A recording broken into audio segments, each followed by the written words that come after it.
ये औरत यहाँ पर हर रोज़ गोश्त किसके लिए रखा करती थी? इस जंगल में ऐसी कौन सी मखलूक रहती है जिससे सभी डरते हैं? आखिर क्यों माया अपनी ही फैमिली को छोड़कर चली जाती है? माया और इसकी फैमिली के साथ आखिर क्या हुआ होगा? इन सब सवालों के जवाब मिलेंगे इस वीडियो में। इस फिल्म की शुरुआत में एक कपल को दिखाया जाता है जो कि अपनी लाइफ एंजॉय कर रहे होते हैं। वो दोनों बहुत खुश थे क्योंकि इनकी ज़िंदगी में एक न्यू मेहमान की एंट्री होने वाली थी और इसी खुशी को सेलिब्रेट करने के लिए वो पार्टी करने का फैसला करते हैं। इस लड़की का नाम माया होता है। वो इससे कहता है कि मैं मार्केट से शराब लेकर आता हूँ। यह कहकर वो बाहर आ जाता है। यहाँ पर कुछ बदमाश लड़के इसको तंग करने लगते हैं, लेकिन वो इन्हें नज़रअंदाज करके अंदर चला जाता है और जब वो बाहर निकलता है तो वो लोग इसका पीछा करते हुए इसके घर तक भी आ जाते हैं और इसको पकड़कर मारने लगते हैं। इसकी बीवी इस वक्त बाथरूम में थी। वो पुलिस को कॉल करने लगती है, लेकिन वो दरवाज़ा तोड़कर इसे भी मारने लगते हैं। कुछ देर बाद इनको पुलिस का सायरन सुनाई देता है तो ये लोग यहाँ से चले जाते हैं। इसके बाद सीन शिफ्ट होता है और हमें एक बूढ़ी औरत को दिखाया जाता है जिसकी मौत हो चुकी थी। दरअसल ये औरत माया की आंटी थी और ये शहर से काफ़ी दूर जंगल में रहती थी। अभी इनके घर खाली पड़ा हुआ था, इसीलिए माया और इसका हस्बैंड वहाँ पर जाकर रहने का फैसला करते हैं। यहाँ पर उनकी मुलाकात आंटी की दोस्त से होती है। वो उन्हें बताने लगती है कि हम दोनों बहुत अच्छी दोस्त होती थी।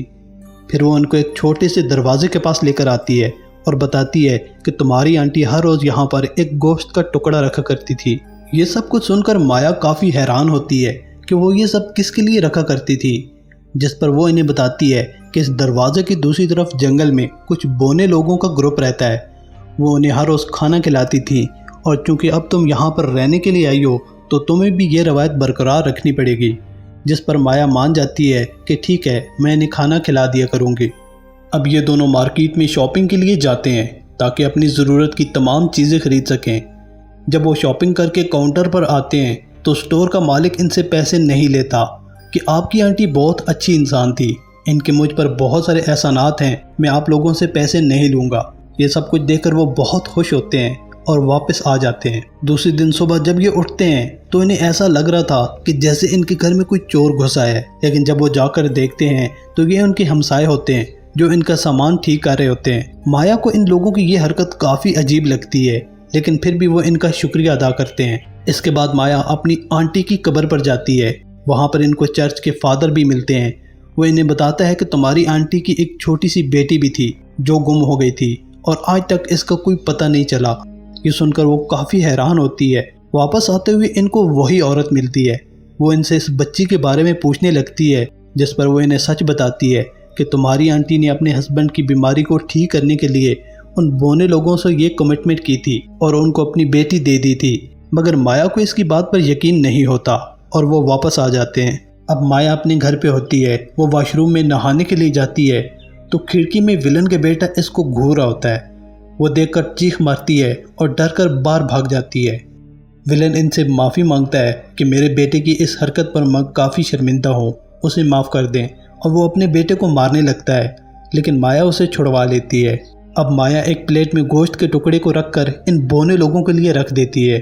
थोड़ी देर बाद वो दोबारा जब देखती है तो वो गोश्त के टुकड़े वहाँ पर नहीं थे। अब माया को यकीन आ गया था कि वाकई वो बोने लोग यहाँ पर रहते हैं। थोड़ी देर बाद इसको कुत्ते की भौंकने की आवाज़ आती है। जब वो जंगल के अंदर जाकर देखती है तो वो कुत्ता इसे मिल जाता है, लेकिन वो इसे कुछ दिखाना चाहता था। वो इसे एक झोंपड़ी के पास लेकर जाता है। माया अंदर जाकर देखती है तो वो एक तहखाना नुमा कोठरी थी और इसमें काफ़ी दिए भी जल रहे थे। इसे समझ नहीं आती कि ये झोंपड़ी किसकी है और यहाँ पर कौन रहता है, लेकिन वो वहाँ से बाहर निकल आती है। अब इसे जंगल में वही विलन का बेटा नज़र आता है जो कि काफ़ी उदास लग रहा था। वह इसके पास चली जाती है और इसे दिलासा देने लगती है कि तुम बहुत अच्छे इंसान हो, और फिर वो भी इसका हाथ पकड़ लेता है कि तुम भी मुझे बहुत अच्छी लगती हो और इसके साथ ज़बरदस्ती करने लगता है। लेकिन फिर वो बोने लोग इस आदमी को खींचकर अपने साथ ले जाते हैं। ये सब देखकर वो काफ़ी डर जाती है और घर आकर अपने हस्बैंड को सारी बात बताती है और उसे जंगल में जाकर वो जगह भी दिखाती है, लेकिन उसे यकीन नहीं आता और वो माया पर गुस्सा करने लगता है कि तुम्हें आराम करने की ज़रूरत है, ये सब तुम्हारा वहम है, ऐसा कुछ भी नहीं होता। इसके बाद वो बार में आ जाता है। यहाँ पर उस विलन के 2 बच्चे पहले से मौजूद होते हैं। वो इससे अपने भाई के बारे में पूछने लगते हैं कि हमारा भाई गायब है, तुम्हें उसके बारे में पता है। वो इसके साथ काफ़ी बदतमीज़ी से बातें कर रहे होते हैं, जिस पर बार की मालिक इनको वहाँ से बाहर निकाल देती है। वहीं दूसरी तरफ माया घर पर अकेली होती है, मगर इसको ऐसा लगता है कि इसके अलावा कोई और भी यहाँ पर मौजूद है। थोड़ी देर बाद एक छोटा बोना दरवाजे से अंदर दाखिल होता है। उसके हाथ में एक शापर उठाया हुआ था। माया उसे देखकर बहुत डर जाती है, मगर वो इसे कुछ भी नहीं कहता। माया उसकी चुपके से तस्वीरें बना लेती है।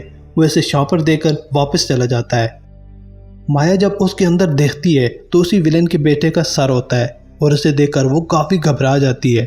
अब रात होती है तो माया का शौहर घर पे आता है। वो इसे सारी बात बताती है और साथ ही उस बोने की तस्वीरें भी दिखाती है जो उसने छुपकर बनाई थी। अब वहाँ पर वो विलन भी आ जाता है। वो दरवाज़ा नॉक करता है और वो इनसे पूछता है कि मेरा बेटा गायब है, दरवाज़ा खोलो, मुझे शक है कि वह तुम्हारे पास होगा। मगर वो अंदर से कुंडी लगा देता है और कहता है कि यहाँ पर तुम्हारा बेटा नहीं है, तुम यहाँ से चले जाओ। अब माया वो सर फेंकने के लिए वहाँ से भागने लगती है, लेकिन विलन की बेटी इसे देख लेती है और वो शॉपर उसके हाथ लग जाता है, जिससे उसे पता चल जाता है कि इन्होंने ही उसके भाई को मारा है। माया वहाँ से भागकर जंगल में चली जाती है ताकि वह उन बोने लोगों को अपनी मदद के लिए बुला सके। अब दूसरी तरफ विलन फैमिली घर के अंदर आ गई थी और वो पूरे घर में आग लगाना शुरू कर देते हैं और वो माया के हस्बैंड को मारने लगते हैं। अब माया भी वापस आ जाती है। उसे देखकर विलन की बेटी उसे मारने लगती है, लेकिन तभी वहाँ पर वो बोने लोग आ जाते हैं और उसे पकड़कर बांध देते हैं और फिर इसे आरे से चीर कर काट देते हैं और वो तड़प तड़प कर मर जाती है। फिर इसके बाद वो गाड़ी में विलन के बेटे को भी मार देते हैं। अब माया का हस्बैंड उसके पास आ जाता है। वो काफ़ी ज़ख्मी हालत में होता है और इसके साथ ही विलन भी वहाँ पर पहुँच जाता है। उसके हाथ में बंदूक होती है। वो इस पर गोली चला देता है जो उसके कंधे पर लगती है। विलन इसे कहता है कि मैं तुम्हें नहीं छोड़ूंगा, तुमने मेरे तीनों बेटों को मारा है, मैं तुम्हारे बच्चे को मारूंगा। लेकिन इससे पहले कि वो इस पर गोली चलाता, वो कुत्ता इस पर हमला कर देता है और इसके हाथ से बंदूक नीचे गिर जाती है। माया काफ़ी कोशिश करते हुए आगे आती है और वो बंदूक उठा लेती है। वो विलन पर गोलियां चलाती है और उसे भी मार देती है। इसके बाद वो लोग घर के अंदर आ जाते हैं। कुछ दिन बाद इनका बेटा पैदा होता है, जिसे देखकर वो दोनों बहुत खुश होते हैं। फिर एक दिन माया काम कर रही होती है कि वो बोने इसका बच्चा उठाकर ले जाते हैं। माया इनको देख लेती है और इनके पीछे पीछे उस गार तक पहुंच जाती है जहां पर वो बोने लोग रहते थे। माया को वहां पर एक बूढ़ी औरत नजर आती है और इसके सामने उसका बच्चा भी पड़ा हुआ था। वो इससे कहती है कि मैं तुम्हें जानती हूँ, तुम मेरी आंटी की बेटी हो ना, प्लीज़ मेरा बच्चा मुझे वापस दे दो। लेकिन वो इसे मना कर देती है और इसका बच्चा नहीं देती, जिस पर माया को गुस्सा आता है और वो एक पत्थर उठाकर इस बूढ़ी औरत को मार देती है और इसे इस तरह से मार देती है। वो वहाँ पर 2-3 बोने लोगों को भी मार देती है, जिसके बाद वो इसके सामने झुक जाते हैं और इसे अपनी माँ बना लेते हैं। अब माया वापस अपने घर में आती है और अपना बच्चा शौहर को दे देती है और ख़ुद इन बोने लोगों के साथ रहने का फ़ैसला कर लेती है, जो इसके साथ अब बहुत ज़्यादा खुश थे। और इसके साथ ही ये मूवी यहाँ पर ख़त्म हो जाती है।